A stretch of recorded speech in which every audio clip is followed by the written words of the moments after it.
சித்தர் பூமியாய் சிவலயம் காட்டும் அண்ணாமலையே போற்றி.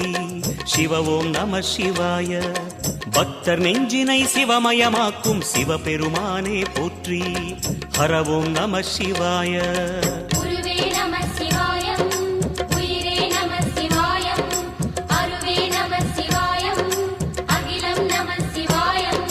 நம சிவாய நம சிவாய ஓம் நம சிவாய.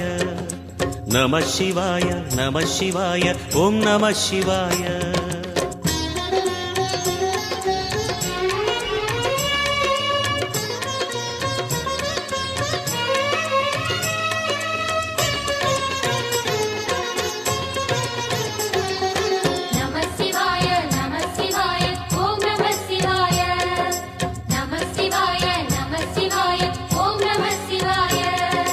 அன்னை உமைக்கு இடமாய் உடலில் ஆலை